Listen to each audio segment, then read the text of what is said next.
The dehumanization of art, when the soul is stripped from creation. Welcome to another episode of My Opinion. My name is Lebakeng, and today we are going very deep. We are going to talk about something that's been sitting heavy on my spirit. The dehumanization of art, the stripping away of its soul. How art has been reduced from a sacred language to just content, from a spiritual, philosophical, and political force to something that fits into a 15-second clip or even a catchy hook. So, let's deal with the question, has art lost its soul?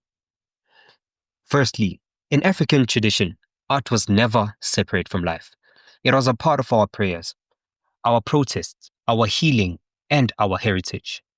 Think of Esther Mahlangu and her vibrant Ndebele paintings. Those are not just designs, but history, ritual, and identity.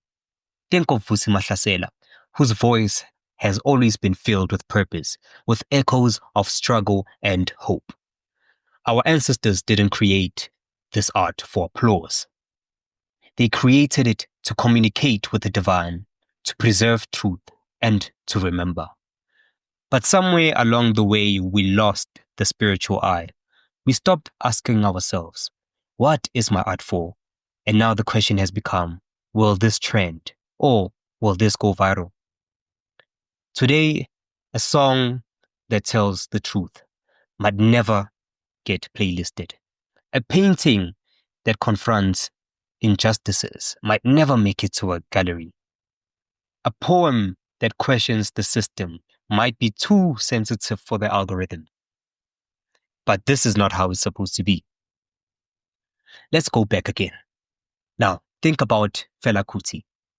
He didn't care about trends. He created music to shake governments. Songs like Zombie and Sorrow, Tears and Blood called out the Nigerian regime, and he paid the price, but he never backed down. His art was spirit. His art was a weapon. Miriam Makeba again. Her voice wasn't just beautiful. It was banned because it spoke truth during apartheid. She used her gift as a tool for liberation. That's what it means to have values in your art. Let's not forget the visual artists as well. Your Gerard Sekoto painted black South Africans with honesty and dignity. Even today, his art will make you stop and feel.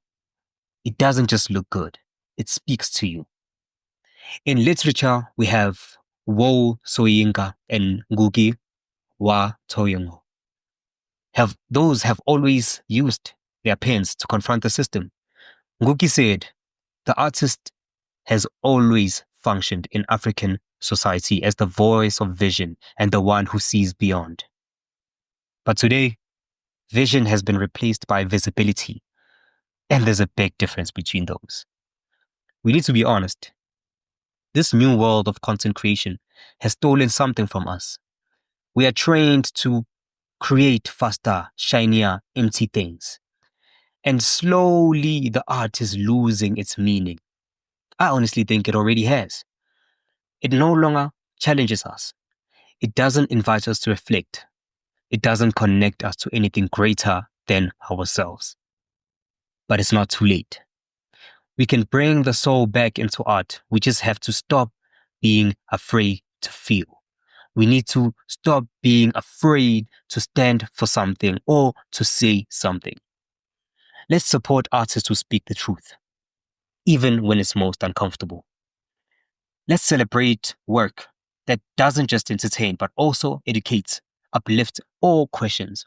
And as artists, whether we sing, paint, write, dance, or speak, we must ask ourselves, am I creating from ego or am I creating from essence? Today's art might be quieter. It might not always go viral, but it will last.